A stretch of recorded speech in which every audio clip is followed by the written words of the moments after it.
So, very good morning and a very warm welcome to all the beautiful aspirants. Hi, this is Shubham and I welcome you once again on our beautiful platform. आप सभी लोगों का एक बार फिर से बहुत बहुत स्वागत है हमारे इस बेहतरीन से प्लेटफॉर्म पे, जहां हम रोजाना है ना करंट अफेयर्स के बहुत ही इंपॉर्टेंट न्यूज़ को डिस्कस करते हैं। ठीक है,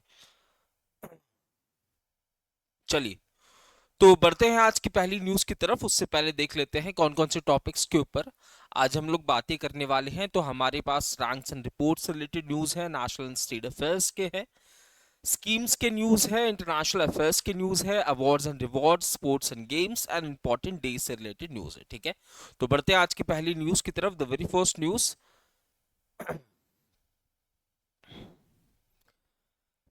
न्यूज, क्या कह रहा है रैंक्स एंड रिपोर्ट्स से रिलेटेड। पहला न्यूज कह रहा है कि which is the most expensive city in the world according to the 2025 new world report recently published by Henley and Partners. ठीक है, तो एक रिपोर्ट प्रेजेंट किया जा रहा है। किसके द्वारा प्रेजेंट किया जा रहा है? हेनले एंड पार्टनर्स के द्वारा। ये रिपोर्ट आपसे ये पूछ रही है कि दुनिया की सबसे महंगी जगह कौन सी है। ठीक है, दुनिया की सबसे महंगी जगह कौन सी है? तो यहाँ पे कहा जा रहा है कि दुनिया की सबसे महंगी जगह कौन सी होने वाली है? मोनाको होने वाली है। ठीक है, तो मोनाको दुनिया की सबसे महंगी जगह। ऐसा किस लिए भैया? तो यहाँ पे रियल स्टेट के प्राइसेस क्या है, बहुत ज्यादा है। रीजन क्या बताया जा रहा है? तो रीजन ये बताया जा रहा है कि यहाँ पे रियल स्टेट के प्राइसेस काफी ज्यादा है। रियल स्टेट के जो प्राइसेस है ना, ये काफी ज्यादा देखने को मिल रहे हैं। मोनाको वो स्टेट है या मोनाको वो कंट्री है जहां पे आप देखोगे 40% सिटीजन जो है वो मिलियनर्स है। 40% सिटीजन्स जो है ये क्या होने वाले हैं? मिलीनियर्स होने वाले हैं। और यहाँ पे रियल स्टेट के प्राइसेस बहुत ज्यादा होने की वजह से है ना, बिल्डिंग्स हो गए, आप कोई प्रॉपर्टी रेंट करते हो या कोई भी चीजें प्रॉपर्टी खरीदते हो तो उनके प्राइसेस बहुत ज्यादा होने की वजह से जो मोनाको है भैया, ये दुनिया की सबसे ज्यादा कॉस्टलीस्ट या एक्सपेंसिव सिटी होने वाली है। ठीक है, एक्सपेंसिव सिटी होने वाली है। मोनाको के अंदर काफी लोग आप देखोगे माइग्रेट भी कर रहे हैं, मोनाको के अंदर आने की कोशिश कर रहे हैं, डिस्प्लेस कर रहे हैं, क्योंकि यहाँ पे आप देखोगे टैक्स फ्री होने वाला है। टैक्स फ्री होने वाला है, तो इसलिए जो बिजनेसमैन है ना, जो बिजनेसेस हैं वो यहाँ पे मूव कर रहे हैं लगातार, जिसकी वजह से यहाँ पे प्रॉपर्टी की रेट्स बढ़ गई हैं। ठीक है, मोनाको के बाद आपको न्यूयॉर्क देखने को मिलेगा। ठीक है, न्यूयॉर्क देखने को मिलेगा, उसके बाद आपको हांगकांग एंड लंदन देखने को मिलेगा। ठीक है, यहाँ पे देखिए प्रॉपर्टी रेट्स बताई गई है। मोनाको के अंदर आप देखोगे है ना, पर मीटर स्क्वायर जमीन कितने की है? तो 38,800 यूएस डॉलर्स की है। 38,800 यूएस डॉलर्स जब आप खर्च करते हो तो आपको इतने मीटर स्क्वायर जो है प्लेस जो है वो खरीदने को मिलता है। उसके बाद आप देखोगे न्यूयॉर्क, हांगकांग एंड लंदन देखने को मिलेगा। अच्छा, एक रिसेंटली एक लिस्ट आई थी जिसका नाम था टॉमटॉम इंडेक्स, याद आ रहा है? TomTom index.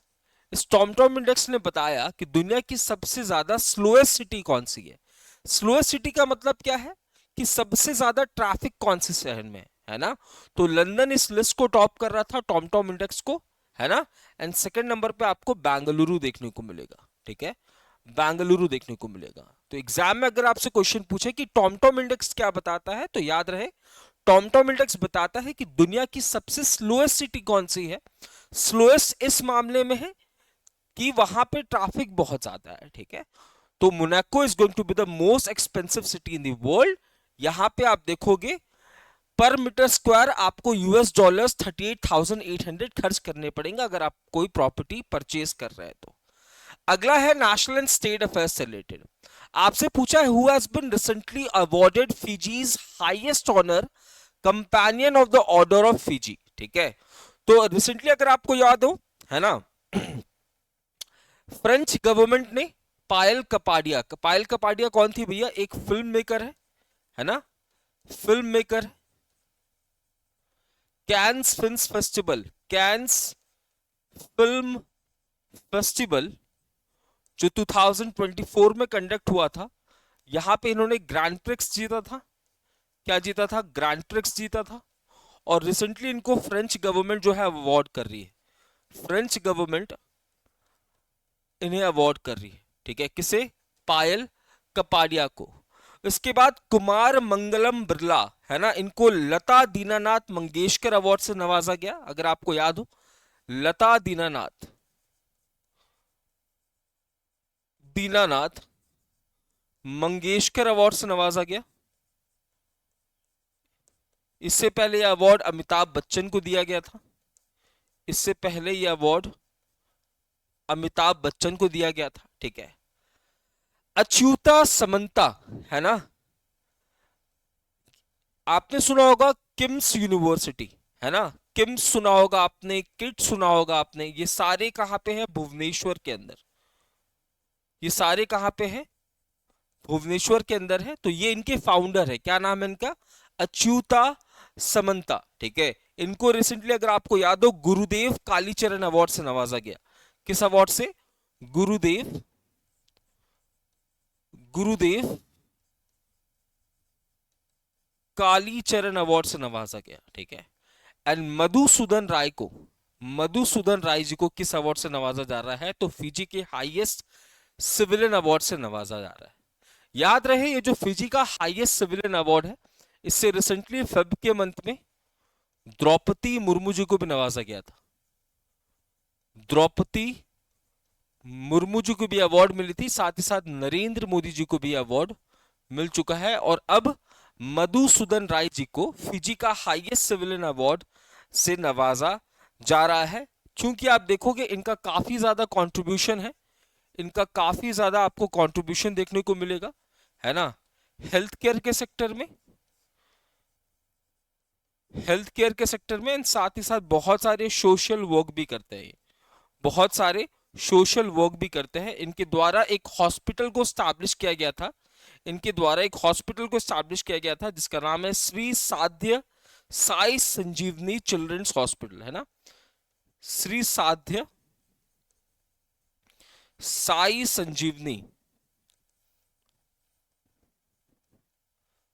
Children's hospital.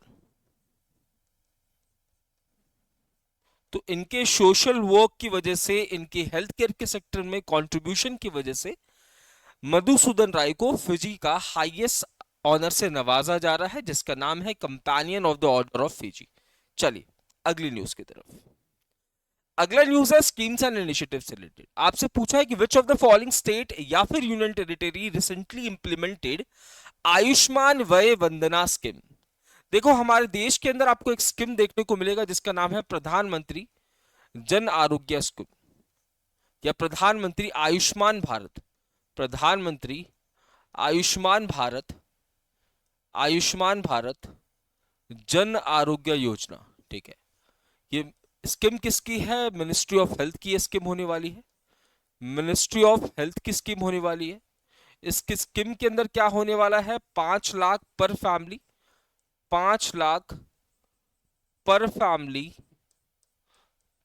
Per year cashless treatment आपको मिलेगा, कैशलेस ट्रीटमेंट आपको मिलने वाला है। 5 लाख पर फैमिली पर ईयर आपको कैशलेस ट्रीटमेंट मिलने वाला है, ठीक है।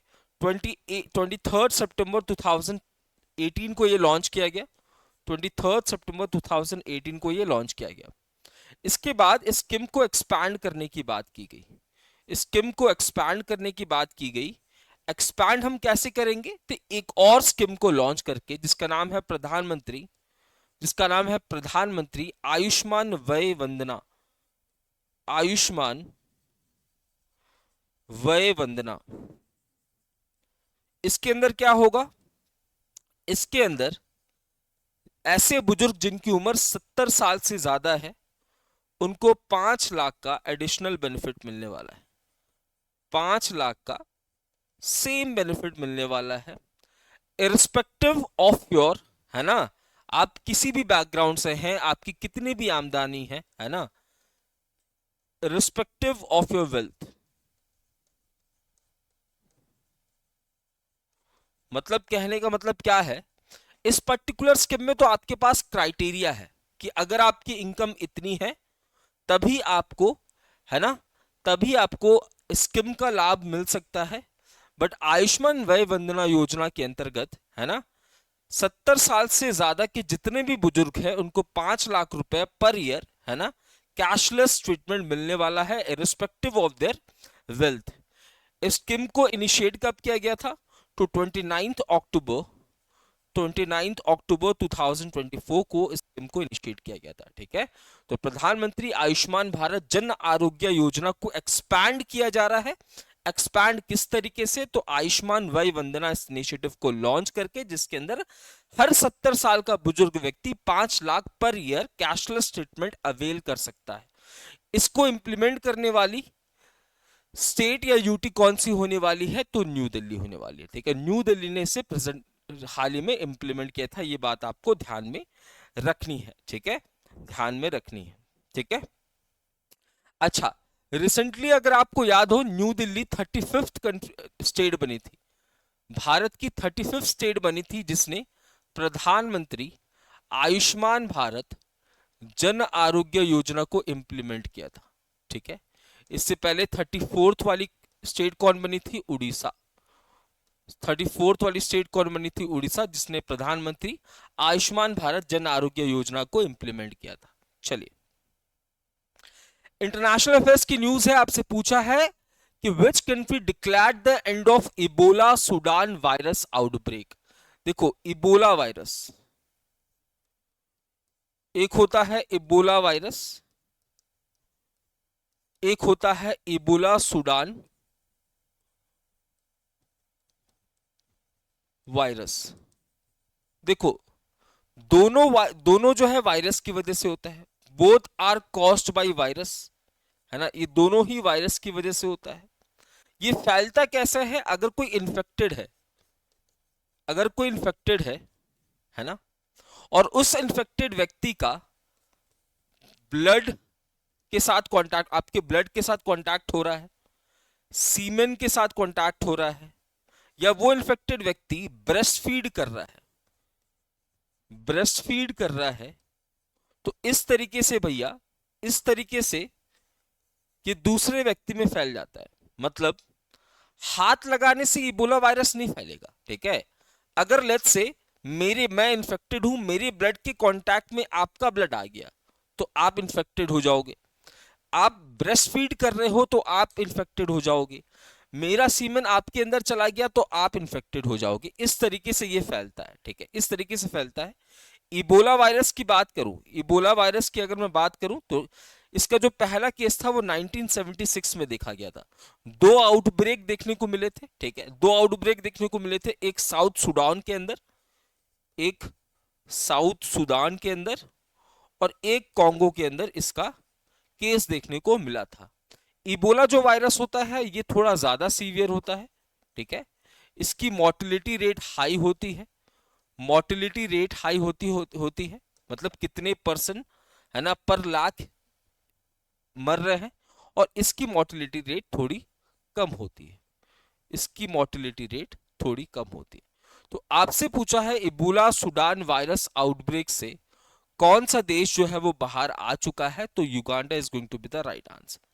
Uganda is going to be the right answer. ठीक है, युगांडा ये वो देश है, अफ्रीकन कंट्री है, जो कि इबोला सूडान वायरस आउटब्रेक से बाहर आ चुका है। चलिए, अवार्ड रिवॉर्ड्स की बात हो रही है तो यहां पे अगर आपको याद हो, है ना, यहां पे अगर आपको याद हो बच्चा, on the occasion of on the occasion of 76th republic day, 76th republic day के ओकेशन में, रिपब्लिक डे के ओकेशन में, ठीक है, द्रौपदी मुर्मू जी के द्वारा यह अनाउंस किया गया था कि हम लोग पद्मा अवार्ड्स देंगे। कौन सा अवार्ड देंगे? पद्मा अवार्ड्स देंगे। और ये पद्मा अवार्ड्स कितने लोगों को दिया जाएगा? तो ये पद्मा अवार्ड्स 139 लोगों को दिया जाएगा। ठीक है, 139 लोगों को पद्मा अवार्ड दिया जाएगा। Out of this Padma awards, ठीक है, out of this Padma awards 71 Padma award जो है वो दिए जा चुके हैं। ये कहां पे हुआ फंक्शन? राष्ट्रपति भवन में। कहां पे हुआ है? राष्ट्रपति भवन के अंदर ये फंक्शन हुआ है। आउट ऑफ 71 पद्मा अवार्ड्स, है ना, आउट ऑफ 71 पद्मा अवार्ड्स, 4 को भैया पद्म विभूषण दिए गए, 4 को पद्म विभूषण दिया गया, ठीक है। इसके बाद 10 को पद्म भूषण दिया गया, 10 को पद्म भूषण दिया गया, एंड 57 को पद्मश्री दिया गया, 57 को पद्म श्री दिया गया। मैंने क्या कहा, ध्यान से समझना। मैंने कहा on the occasion of 76th republic day Droupadi Murmu ji ने अनाउंस किया कि आने वाले टाइम पे 139 पद्मा अवार्ड्स हम देंगे, जिसमें से 71 पद्मा अवार्ड्स जो है वो दिए जा चुके हैं। कहां पे दिए गए, राष्ट्रपति भवन के अंदर। 4 पद्मा विभूषण, 10 पद्म भूषण एंड 57 पद्मश्री। आपसे क्वेश्चन यही पूछा है कि कितने पद्मा अवार्ड्स दिए गए रिसेंटली, तो 71 पद्मा अवार्ड्स जो है वो दिए गए। ये फंक्शन कहाँ पे हुआ था, तो ये फंक्शन हुआ था राष्ट्रपति भवन के अंदर। ये फंक्शन कहाँ हुआ था, राष्ट्रपति भवन के अंदर, ठीक है। कल के सेशन में इसके पूरे लिस्ट को हम लोग डिस्कस करने वाले हैं, किसको किसको कौन कौन सा अवार्ड मिला है। बट इतना याद रखना है, 4 को पद्म विभूषण, 10 को पद्म भूषण एंड रिमेनिंग को पद्मश्री। नेक्स्ट न्यूज, नेक्स्ट है स्पोर्ट्स एंड गेम्स से रिलेटेड। आपसे पूछा है कि how many medals did India won at the Asian योगासना sports championship. देखो, सबसे पहली बात आपको वेन्यू याद रखना है। वेन्यू कहां पे हुआ, इंदिरा गांधी इंटरनेशनल स्टेडियम में ये खेला गया है, इंदिरा गांधी इंटरनेशनल स्टेडियम, ठीक है। कौन सा एडिशन है, तो ये इसका सेकंड एडिशन है, सेकंड एडिशन है। कितने कंट्रीज ने पार्टिसिपेट किया है, तो 21 कंट्रीज ने यहां पार्टिसिपेट किया है, 21 कंट्रीज में पार्टिसिपेट किया है। ये किस टाइप का चैंपियनशिप है, तो भैया योगा का चैंपियनशिप है ना, योगा का चैंपियनशिप है। इसमें सबसे ज्यादा मेडल्स किसने जीता है, इंडिया ने जीता है।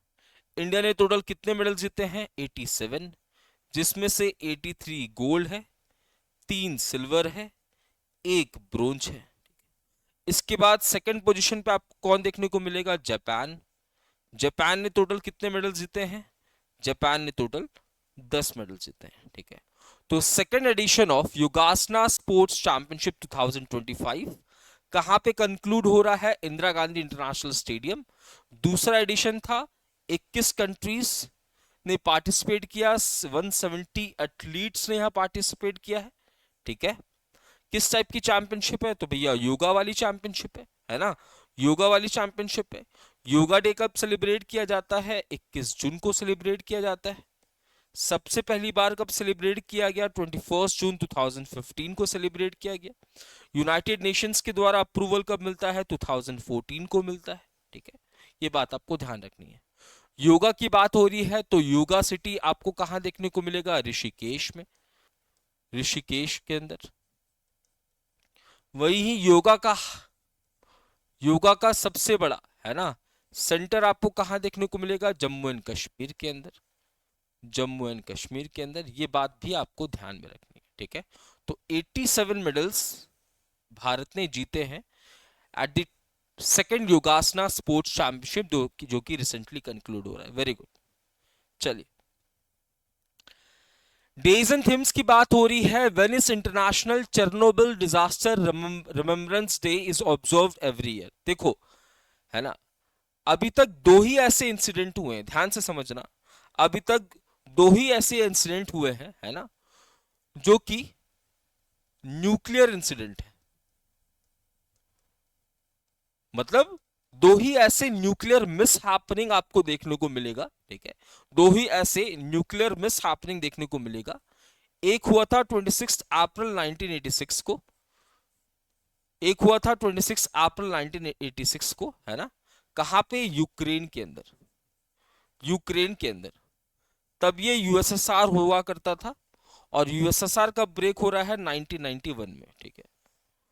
दूसरा 2011 में हुआ था, है ना, 2011 के अंदर हुआ था, जिसे हम फुकुशिमा न्यूक्लियर डिजास्टर के नाम से जानते हैं। फुकुशिमा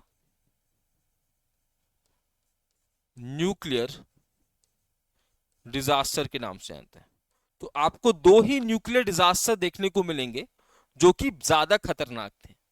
पहला चेरनोबिल डिजास्टर जो कि यूक्रेन में हुआ था 1986 में, और तब है ना, यूक्रेन किसका पार्ट था? यूएसएसआर का पार्ट था, यानी कि सोवियत यूनियन का पार्ट था। यूएसएसआर ब्रेकअप हो रहा है 1991 में। दूसरा फुकुशिमा न्यूक्लियर डिजास्टर 2011, ठीक है। और इसीलिए ऐसे लोग जिनकी जान इस पर्टिकुलर चेरनोबिल डिजास्टर में हुई थी, क्योंकि इसका नाम ही था, है ना, इस न्यूक्लियर पावर प्लांट का, ये न्यूक्लियर रिएक्टर जो प्लांट है, इसका नाम था चेरनोबिल, ठीक है। तो यहाँ पे जो लोगों की जान गई थी, उनको रिमेम्बर करने के लिए, उनको रिमेम्बर करते हुए हम लोग इस डे को सेलिब्रेट करते हैं। कब सेलिब्रेट करते हैं? 26 अप्रैल को, ठीक है। तो 26 अप्रैल को हर साल वो लोग जो कि इस पर्टिकुलर इंसिडेंट में अपनी जान गंवाते हैं, है ना, उनके लिए एक दिवस को सेलिब्रेट किया जाता है। 26 अप्रैल को ही हम लोग intellectual property rights, intellectual property जैसे पेटेंट्स हो गए, है ना, ट्रेडमार्क हो गया, ये सारी इंटेलेक्चुअल प्रॉपर्टी है, तो इसके लिए एक दिवस सेलिब्रेट किया जाता है, इंटेलेक्चुअल प्रॉपर्टी राइट्स डे, ठीक है। 28 अप्रैल को world day of safety eight work, है ना, 28 अप्रैल को world day of safety at work के रूप में सेलिब्रेट किया जाता है, ठीक है। आई तो international Chernobyl disaster remembrance day 26 अप्रैल, ठीक है। And world day for safety and health at work, ठीक है, ये सेलिब्रेट किया जाता है ना, ये भी सेलिब्रेट किया जाता है। कब सेलिब्रेट किया जा रहा है? 28 अप्रैल को। इस बार का थीम देख लेना, the role of AI and digitalisation at work, है ना। अभी रिसेंटली एक गूगल की सीईओ जी का यहाँ पे एक बयान आया था, जहाँ पे कहा गया कि 30% कोडिंग जो हो रही है ना, वो किसकी मदद से हो रही है? तो इसी की मदद से हो रही है। इंडिया की रैंकिंग इन इंटेलेक्चुअल प्रॉपर्टी इंडेक्स कितनी होने वाली है? 42nd होने वाली है ना। और एआई के अंदर, एआई इनोवेशन के अंदर वो कौन सी कंट्री है जो कि सबसे ज्यादा खर्च कर रही है? तो फिलहाल आप देखोगे इंडिया इसको टॉप कर रहा है, ठीक है। मिसलिनियस न्यूज की तरफ बढ़ते हैं, तो यहाँ पे 14 साल के एक व्यक्ति है जिनका नाम है सूर्यवंशी, है ना। पूरा नाम क्या है इनका? राजस्थान रॉयल्स के प्लेयर है ना। और इन्होंने मात्र 35 बॉल में सेंचुरी लगाया, ठीक है। 35 बॉल में, है ना, 100 रन इन्होंने बनाए हैं। ये यंगेस्ट आईपीएल बैट्समैन होने वाले हैं जिन्होंने सेंचुरी बनाया, ठीक है। नेक्स्ट इज इंडिया ने 16 पाकिस्तानी यूट्यूब चैनल्स को इंडिया के अंदर बैन किया है, ठीक है। इंडिया में बैन किया गया है ना। हम बाकी देशों में तो बैन नहीं कर सकते, बट इंडिया में वो काम ना कर सके, उनके कंटेंट इंडिया में ना दिख सके, तो इनको यहाँ पे बैन कर दिया गया है, ठीक है। इसके बाद ईरान के अंदर मैसिव ब्लास्ट हो रहा है, जहां पे आप देखोगे काफी लोगों की यहाँ पे जान की गई। जिसके बाद आप देखोगे ईरान गवर्नमेंट ने इसे नेशनल मॉर्निंग जो है के रूप में देखा है, ठीक है। और ये ब्लास्ट कहाँ पे हुआ था? शहीद राजे पोर्ट के अंदर हुआ था, ठीक है। इसके बाद इंडियन पाकिस्तान के बीच में टेंशन जो है वो लगातार इंक्रीज होता हुआ नजर आ रहा है। और आपको पता है कि चाइना काफी ज्यादा जो है मदद करता आ रहा है पाकिस्तान का। तो हमारे रफाइल से बचने के लिए, ब्रह्मोस से बचने के लिए, है ना, आईएनएस चक्रा से बचने के लिए, आईएनएस विक्रम आदित्य से बचने के लिए, ठीक है, अपाचे हेलीकॉप्टर से बचने के लिए, तो भैया पाकिस्तान चाइना से, है ना, एकदम अर्जेंसी में क्या डिलीवर करवा रहा है? PL-15 डिलीवर करवा रहा है, ताकि रफाइल के सामने जो है कुछ देर तो टिका जा सके। और काफी ज्यादा एडवांस टेक्नोलॉजी इसमें आपको देखने को मिलेगा, ठीक है। तो ये था हमारा आज का सेशन। मिलते हैं कल सुबह 8 बजे। तब तक के लिए मैं शुभम सिंह अलविदा लेता हूं। जय हिंद, जय Bharat. Thank you so much.